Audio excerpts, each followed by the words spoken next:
ಡಿಗ್ರಿಯಿಂದನೇ ಯಶಸ್ಸು ಸಿಗುವುದಾಗಿದ್ರ ಭಾರತದಾಗ ನಿರುದ್ಯೋಗಿ ಡಿಗ್ರಿ ಹೋಲ್ಡರ್ಸ್ ಇರ್ತಿರ್ಲಿಲ್ಲ. ನಿಮ್ಮ ಮಾರ್ಕ್ಸ್ನ ನಿಮ್ಮ ಶ್ರೀಮಂತಿಕೆಯನ್ನ ನಿರ್ಧರಿಸುವುದಾಗಿದ್ರ ಕುಶಲಕರ್ಮಿಗಳು ಇವತ್ತಿಗೂ ಬಡವರಾಗಿನೇ ಇರ್ತಿದ್ರು. ಆದ್ರೆ ಇವತ್ತು ಕಲ್ಲು ಕೆತ್ತವರು, ಚರ್ಮದ ಕೆಲಸ ಮಾಡೋರು, ಪೀಠೋಪಕರಣ ತಯಾರಿಸೋರು ಇವರೆಲ್ಲ ಕಾಲೇಜಿಗೆ ಹೋಗೋದನ್ನ ಸ್ವಂತ ಬ್ರ್ಯಾಂಡ್ ಕಟ್ಟಿ ಜಾಗತಿಕವಾಗಿ ಮಾರಿ ಇನ್ನು ಹಲವು ಜನರಿಗೆ ಕೆಲಸ ಕೊಡುವಂಥವ್ರು ಆಗ್ಯಾರ. ಈ ವಿಡಿಯೋ ಬರೀ ಹವ್ಯಾಸಗಳ ಬಗ್ಗೆ ಅಲ್ಲ, ಆದ್ರ ನಿಮ್ಮ ಕೌಶಲ್ಯ, ಸೃಜನಶೀಲತೆ ಮತ್ತು ಧೈರ್ಯದಿಂದ ಕಟ್ಟಿಕೊಳ್ಳೋ ವೃತ್ತಿ ಬದುಕಿನ ಬಗ್ಗೆ.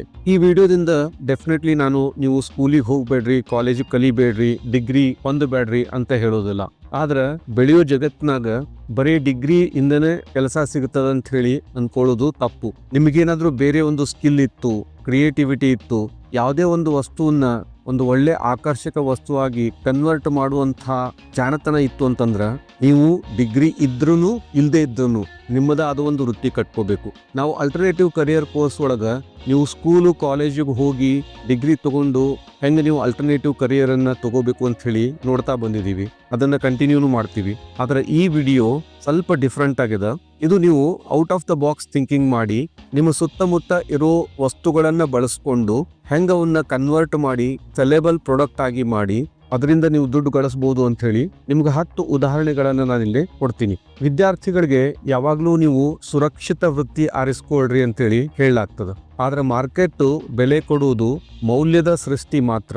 ನೀವು ಜಾಬ್ನಾಗ ಇದ್ಕೊಂಡರ ಮೌಲ್ಯ ಸೃಷ್ಟಿ ಮಾಡಬಹುದು, ಅಥವಾ ಬೇರೆ ಏನೋ ಒಂದು ವೃತ್ತಿ ಆರಿಸ್ಕೊಂಡು ಅದರಲ್ಲಿ ಮೌಲ್ಯ ಸೃಷ್ಟಿ ಮಾಡಬಹುದು. ಮೂಲತಃ ಜನಕ್ಕೆ ಏನು ಬೇಕು ಅದನ್ನ ಕೊಡುವಂತ ಯೋಚನಾ ಶಕ್ತಿ ನಿಮ್ಮದಾಗ್ಬೇಕು. ಕೆಲವೊಂದು ವಿಷಯಗಳನ್ನ ಗಮನಿಸೋಣ.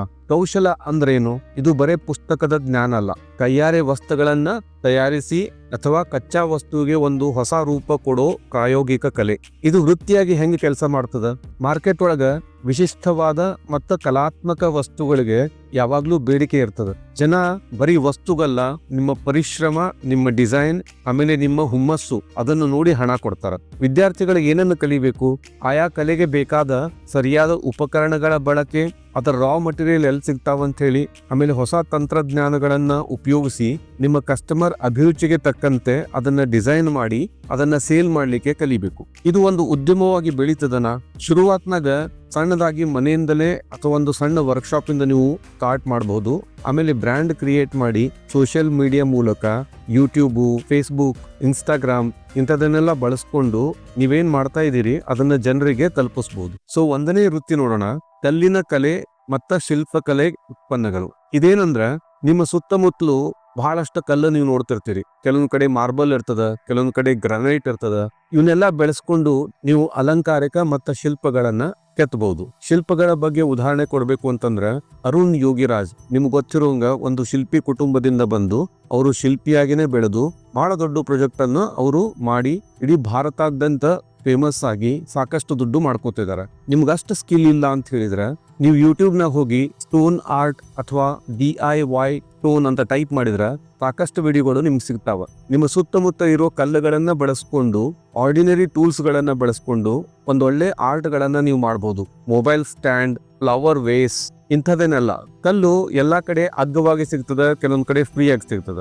ಆದ್ರ ಆ ಕಲ್ಲನ್ನ ಹೆಂಗ ಮಾರ್ಪಾಡು ಮಾಡಿ ನೀವು ಅದರಾಗೊಂದು ಕಲಾಕೃತಿಯನ್ನ ಸೃಷ್ಟಿಸ್ತೀರಿ, ಅದರ ಮೇಲೆ ನಿಮ್ಗ ದುಡ್ಡು ಸಿಗ್ತದ. ಚೈನಾದವರು, ಯುರೋಪಿಯನ್ಸು ಜಾಸ್ತಿ ಕಾಲೇಜ್ ಕಲ್ತಿಲ್ಲ ಅಂದ್ರೂ ಒಂದು ವಿಶಿಷ್ಟ ಸ್ಕಿಲ್ ಬೆಳೆಸ್ಕೊಂಡು out of the box thinking ಮಾಡಿ ತಮ್ಮ ಸುತ್ತಮುತ್ತಲು ಸಿಗೋ ವಸ್ತುಗಳನ್ನ, ಫಾರ್ ಎಕ್ಸಾಂಪಲ್ ಕಲ್ಲುಗಳನ್ನ ಆರಿಸ್ಕೊಂಡು ಅದ ವಸ್ತುಗಳಿಂದನೇ ಬಹಳ ಆಕರ್ಷಕವಾಗಿ ಒಂದು ಕಲಾಕೃತಿಯನ್ನ ತಯಾರು ಮಾಡ್ತಾರ. ಆ ಮಾಡೋ ಪ್ರೊಸೆಸ್ ಅನ್ನು ಅವರು ವಿಡಿಯೋ ಮಾಡಿ ಆ ವಸ್ತುವನ್ನ ಸೇಲ್ ಮಾಡೋದಲ್ದನ ಆ ವಿಡಿಯೋನು ಯೂಟ್ಯೂಬ್ನಾಗ ಹಾಕಿ ಅದರಿಂದ ಬರೋ ದುಡ್ಡನ್ನು ಗಳಿಸ್ತಾರೆ. ಎರಡನೇದ್ದು ಚರ್ಮದ ಕೆಲಸ. ನಿಮ್ಮ ಕುಟುಂಬದಲ್ಲಿ ಅಥವಾ ನಿಮ್ಮ ರಿಲೇಷನ್ ಅಲ್ಲಿ ಯಾರಾದ್ರೂ ಚರ್ಮದ ಕೆಲಸ ಈಗಾಗಲೇ ಮಾಡ್ತಾ ಇದ್ರೆ, ಫಾರ್ ಎಕ್ಸಾಂಪಲ್ ಬೆಲ್ಟ್ ತಯಾರು ಮಾಡೋದು, ಶೂಸ್ ಮಾಡೋದು, ವ್ಯಾಲೆಟ್ ಮಾಡೋದು, ಇದೆಲ್ಲ ಮಾಡ್ತಿದ್ರ ನೀವು ಅವ್ರಿಗೆ ಹೆಲ್ಪ್ ಮಾಡಬಹುದು. ಮಾರ್ಕೆಟಿಂಗ್ಗೂ ಹೆಲ್ಪ್ ಮಾಡಬಹುದು ಅಥವಾ ಡಿಸೈನ್ ಮಾಡ್ಲಿಕ್ಕೆ ಹೆಲ್ಪ್ ಮಾಡಬಹುದು. ಒಂದ್ ಎಕ್ಸಾಂಪಲ್ ಕೊಡ್ಬೇಕು ಅಂತಂದ್ರ ರೀಸೆಂಟ್ಲಿ ಪ್ರಾಡಾ ಅನ್ನೋ ಒಂದು ಕಂಪನಿ ಕೊಲ್ಹಾಪುರಿ ಚಪ್ಪಲ್ ಅನ್ನ ಒಂದು ಫ್ಯಾಷನ್ ಶೋ ಅಲ್ಲೇ ಶೋಕೇಸ್ ಮಾಡ್ತದ. ನೀವು ನೋಡಿರ್ಬೋದು, ಕೊಲ್ಹಾಪುರಿ ಚಪ್ಪಲ್ಲು ಬಹಳ ಅಂದ್ರೆ ಒಂದು 1000 ರೂಪಾಯಿ, 2000 ರೂಪಾಯಿ, 3000 ರೂಪಾಯಿಗೆ ಬರೋ ಚಪ್ಪಲಿಗಳು ಪ್ರಾಡಾದವರು ತಮ್ಮ ಬ್ರ್ಯಾಂಡ್ ಅದ್ರ ಮೇಲೆ ಹಾಕಿದ ಮೇಲೆ ಅದ ಚಪ್ಲಿ $1,000 ವರೆಗೂ ಹೋಗ್ತದಂತ. ಅದೊಂದು ದೊಡ್ಡ ಕಾಂಟ್ರವರ್ಸಿನೂ ಆಗಿತ್ತು. ಕೊಲ್ಲಾಪುರಿ ಚಪ್ಲಿ ತಯಾರು ಮಾಡೋರು ನಮ್ಮ ಹೆಸರು ತಗೊಳಿಲ್ಲ, ನಾವಿದನ್ನ ಸೃಷ್ಟಿಸಿದವರು, ನಮ್ಗಿದನ್ನ ಕ್ರೆಡಿಟ್ ಕೊಡ್ಲಿಲ್ಲ ಅಂತ ಹೇಳಿ. ನೀವು ತಯಾರು ಮಾಡಿದ್ರಿ ಹೌದು, ಆದ್ರೆ ಅದನ್ನ ಹೆಂಗ ಮಾರ್ಕೆಟಿಂಗ್ ಮಾಡ್ತೀರಿ ಅದು ಬಹಳ ಇಂಪಾರ್ಟೆಂಟ್. ಸೊ ಹಿಂಗ ನೀವೇನಾದ್ರೂ ಚರ್ಮದ ವಸ್ತುಗಳನ್ನ ತಯಾರಿ ಮಾಡೋ ಕುಟುಂಬದವರಾಗಿದ್ರ, ಅಥವಾ ನಿಮ್ಮ ಸಂಬಂಧಿಕರ ಯಾರಾದರೂ ಆ ಕೆಲಸದಾಗಿದ್ರ, ಅಥವಾ ನಿಮ್ಗೆ ಏನು ಸಂಬಂಧ ಇಲ್ಲ ಆದ್ರೆ ನಿಮ್ಗ ಡಿಸೈನ್ ಒಳಗೆ ಇಂಟ್ರೆಸ್ಟ್ ಅದ ಅಂತಂದ್ರ ನೀವ ಆ ಕುಶಲಕರ್ಮಿಗಳನ್ನ ಕಾಂಟ್ಯಾಕ್ಟ್ ಮಾಡಿ ಅವ್ರಿಗೆ ಮಾರ್ಕೆಟಿಂಗ್ ಮಾಡ್ಲಿಕ್ಕೆ ಹೆಲ್ಪ್ ಮಾಡ್ಬೋದು. ಮೂರನೇದು ವುಡ್ ವರ್ಕ್. ನೀವು ಕಟ್ಟಿಗೆಯಿಂದ ಅಲಂಕಾರಿಕ ವಸ್ತುಗಳನ್ನ, ಜ್ಯುವೆಲ್ರಿಯನ್ನ, ಆಮೇಲೆ ಇನ್ನೂ ಏನೇನು ವಸ್ತುಗಳನ್ನ ತಯಾರಿಸಬಹುದು. ಕಟ್ಟಿಗೆನೂ ಎಲ್ಲಾ ಕಡೆ ಸಿಗ್ತದ. ನೀವ್ ಹೆಂಗ ಊರ್ ಬಿಟ್ಟು ಹೊರಗಡೆ ಹೋಗ್ತೀರಿ ಹಂಗ ನಿಮ್ಗೆ ಚೀಪ್ ಆಗಿ ಕಟ್ಟಿಗೆ ಸಿಗ್ತದ, ಬೇರೆ ಬೇರೆ ಟೈಪ್ ಕಟ್ಟಿಗೆ ಸಿಗ್ತದ.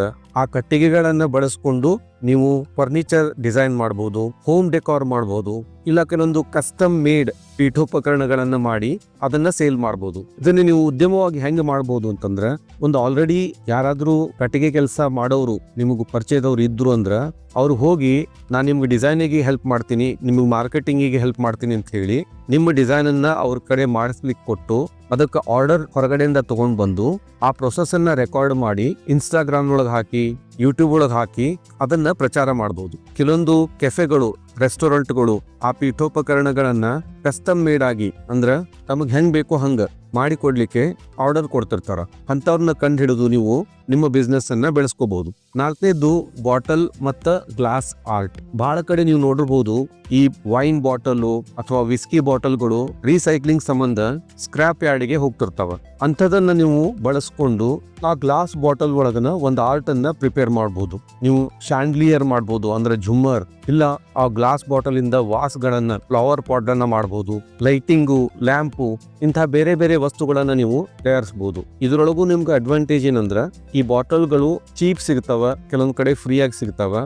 ನಿಮ್ಮ ಸ್ವಂತ ತಲೆ ಉಪಯೋಗಿಸಿ, ನಿಮ್ಮ ಕ್ರಿಯೇಟಿವಿಟಿ ಉಪಯೋಗಿಸಿ ಅದನ್ನ ನೀವು ಹೆಂಗ ಮಾಡ್ತೀರಿ ಅದರ ಮೇಲೆ ಡಿಪೆಂಡ್ ಆಗ್ತದೆ. ಕನಿಷ್ಠ ಪಕ್ಷದಲ್ಲಿ ನಿಮ್ಗೆ ಸೇಲ್ ಮಾಡ್ಲಿಕ್ಕೆ ಆಗದೆ ಇದ್ರೂನು ನೀವು ಇಂಥದನ್ನ ಬಹಳಷ್ಟು ಕಲಾಕೃತಿಗಳನ್ನ ರೆಡಿ ಮಾಡಿ, ಆ ರೆಡಿ ಮಾಡೋ ವಿಡಿಯೋಗಳನ್ನ ಮಾಡಿ ನಿಮ್ಮದೇ ಆದ ಒಂದು ಸ್ವಂತ ಯೂಟ್ಯೂಬ್ ಚಾನೆಲ್ ಅನ್ನ ಮಾಡಬಹುದು. ಆಮೇಲೆ ಇವೆಲ್ಲ ಕಲಾಕೃತಿಗಳು ಜಾಸ್ತಿ ನಂಬರ್ದಾಗ ಆತು ಅಂತಂದ್ರ ನೀವು ನಿಮ್ಮದೇ ಆದ ಒಂದು ಎಕ್ಸಿಬಿಷನ್ ತರ ಆರ್ಗನೈಸ್ ಮಾಡಬಹುದು. ಇಲ್ಲ ಕೆಲವೊಂದು ಕಡೆ ಫೇರ್ಸ್ ಇರ್ತಾವ, ಜಾತ್ರೆಗಳು, ಅಂತಲ್ಲಿ ನೀವು ಸೇಲ್ ಮಾಡೋ ಪ್ಲಾನ್ ಮಾಡಬಹುದು. ಐದನೇದು ಕೈಯಿಂದ ಮಾಡಿರೋ ಓಲೆಗಳು ಮತ್ತು ಜ್ಯುವೆಲ್ರಿ. ಈಗ ಬಹಳಷ್ಟು ಇಯರಿಂಗ್ಸ್ ಅವು ಬೇಡಿಕೆ ಒಳಗಿರ್ತಾವ. ನೀವು ಮಾರ್ಕೆಟ್ನಾಗ ನೋಡಿರ್ಬೋದು ಈ ಇಯರಿಂಗ್ಸ್ ಹೆಚ್ಚು ಕಡಿಮೆ ಒಂದ ಡಿಸೈನ್ ಇರ್ತಾವ. ಆದ್ರ ಇವತ್ತಿನ ಹುಡುಗಿಯರಿಗೆ, ಮಹಿಳೆಯರಿಗೆ ಒಂದು ವಿಶಿಷ್ಟವಾದ ಡಿಸೈನ್ ಬೇಕಾಗ್ತಿರ್ತದ. ಸೊ ನೀವು ನಿಮ್ಮದ ಕೈಯಿಂದ ಅಥವಾ ನೀವು ಬೇರೆ ಯಾರಿಗೂ ಟ್ರೈನಿಂಗ್ ಕೊಟ್ಟು ಆ ಡಿಸೈನ್ ಜ್ಯುವೆಲ್ರಿ ಮಾಡಿಸ್ಕೋಬಹುದು. ನೀವು ಇದಕ್ಕೆ ಮೆಟಲ್ ಉಪಯೋಗ ಮಾಡಬಹುದು, ಕಲ್ಲು, ಮಣಿಗಳು, ಟೆರಾಕೋಟಾ ಇಂಥದನ್ನೆಲ್ಲ ಉಪಯೋಗ ಮಾಡಿ ಪೆಂಡೆಂಟ್ ಮಾಡೋದು, ಇಯರಿಂಗ್ಸ್ ಮಾಡೋದು, ನೆಕ್ಲೆಸ್ ಮಾಡೋದು. ಸೊ ಬೇರೆ ಬೇರೆ ಜ್ಯುವೆಲ್ರಿಗಳನ್ನ ನೀವು ತಯಾರಿ ಮಾಡಬಹುದು. ಇದ್ರದ್ದು ಪ್ರೊಸೆಸ್ ಸೇಮ್ ಇರ್ತದ.